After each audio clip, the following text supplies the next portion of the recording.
Am I the a-hole for walking out of the kitchen and going to play video games whenever my wife tries to help me prepare food? I love my wife very much. She is a smart and capable woman who leaves me in the dust in most categories. My wife cannot cook at all. She burned water once. She was boiling water for rice and it had oil in it. She got distracted and the water boiled off. Then the oil caught on fire. Then she threw water on it and nearly burned down her parents' house. She can follow instructions on microwave food. She can use the microwave to reheat leftovers. That's about it. Her mom and dad gave up trying to teach her. I love cooking.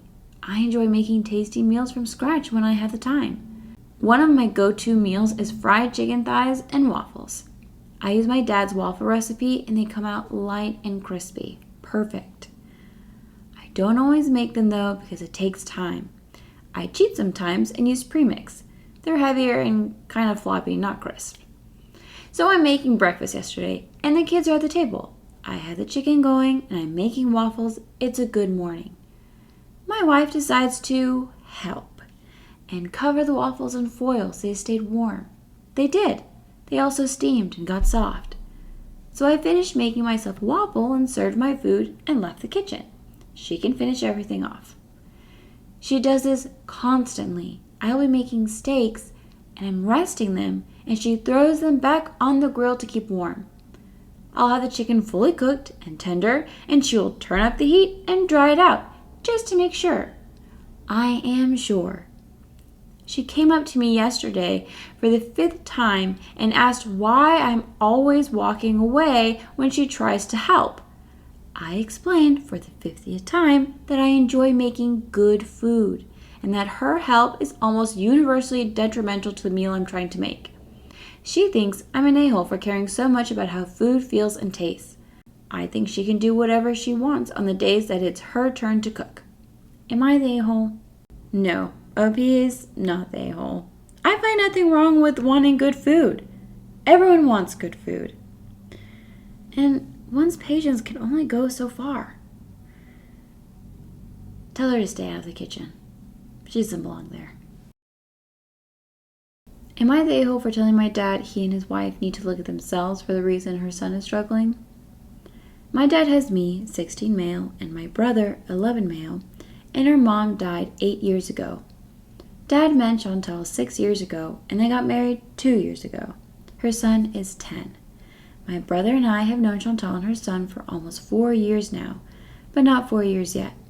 Chantal's son, Kyle, is an only child. He has no dad, no extended family, and he latched onto me fiercely when we met. It was frustrating how he'd insert himself into stuff with my brother. He'd invite himself along, he would try to touch me and hold on to me, and my dad and Chantal told me to allow it and hug him when I'd tell them it made me uncomfortable and annoyed me. Eventually, I started to stop him and tell him to not touch me and not to cling to me. Dad and Chantal realized that 3 of us hadn't bonded the way they wanted us to for Kyle, so they insisted on leaving me with both him and my brother and having me babysit them while they left the house. This was during the day and night. Dad would also set up times where I had to take them to the park. So I should bring up my brother and I are close, like super close. We lost our mom, all 4 grandparents, our only uncle, we have aunts, in the space of like 3 years. Losing them made us closer. I was always an affectionate big brother. My mom used to say that. And our relationship is so easy and natural that we hug or I'll ruffle his hair. He'll sit on me sometimes if he wants something. None of it is forced, and it just kind of happens. Kyle saw a lot of that during the forced babysitting, the forced park trips, etc. And he never got to hang all over me or be my shadow like he wanted. And I'm not affectionate with him, and it caused him to have trouble dealing with stuff. Chantal was concerned, and so he went to therapy for that. He admitted to being jealous and that he hates my brother. He also wants me all to himself. He's still in therapy, but he told Chantal he's never going to be happy not being my brother. Chantal and Dad blamed it all on me. They said I had a responsibility to Kyle to be a good brother to him, and that was my job as the oldest to look out for him and make sure I was loving him the same as I love my brother. My dad has brought it up a couple of times on his own as well, and the last time I told him that he and Chantal should look at themselves, because they knew Kyle was seriously clingy with me, and they sent him out with me and my brother knowing we're close and have an affectionate relationship, and did nothing to make sure he'd be okay. He told me I should have put my own feelings aside and done what Kyle needed me to do.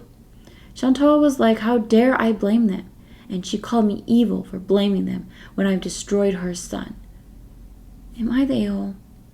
OP is not the a-hole. You can't force love and affection. His parents should have reevaluated the situation the minute OP said he was uncomfortable. But I am glad at least Kyle's in therapy. I hope he gets the help he needs. Am I the a-hole for telling a morbid joke about my son? Asking here because I don't feel comfortable discussing this with my family or friends right now. My wife and I have 4 boys, 17, 15, 13, and 10. We lost our 15-year-old in an accident last October, and grieving has truly been a process. My wife and I have very different styles of grieving. I really like to talk about my son and what happened to him, but she wants to process things by herself and doesn't want to talk about it. We still have a very close marriage. We just talk about everything other than our son. My wife was out with her friends today, and when she got home a few hours ago, she asked me where the boys were. I told her, oldest is with a friend, 13-year-old is out in the yard, 10-year-old is in the basement, and 15-year-old should be right where we left him. Immediately she said I was effed up for saying that. I told her that I cope with humor, and clearly she doesn't. I respect what she does, but she's got to respect what I do. She called me a effing pig for joking about our son like that, and she said she was taking the boys out for dinner. While they were out, she texted me saying that she's really horrified with how callous I am about the death of our son, saying she was genuinely concerned I might be a sociopath. When she got home, she went straight to bed. I tried to sit with her, and she told me not to touch her. Our oldest asked me why their mom was in such a bad mood, and when I told him, he laughed at the joke. I think my wife is being extremely sensitive about this, but I also can understand this might be a time and place situation. Still, I think place should be my own home. Am I the a-hole for telling a morbid joke? This one is a little harder, but I think I'm going with a-hole on this. We all grieve differently, and yes, there is a time and place, but you have to know your audience too. Hopefully, Opie learns from this and won't make the same mistake twice. Thanks for listening. If you have any thoughts or you'd like to share a story, leave it in the comment section below. Till next time, everyone.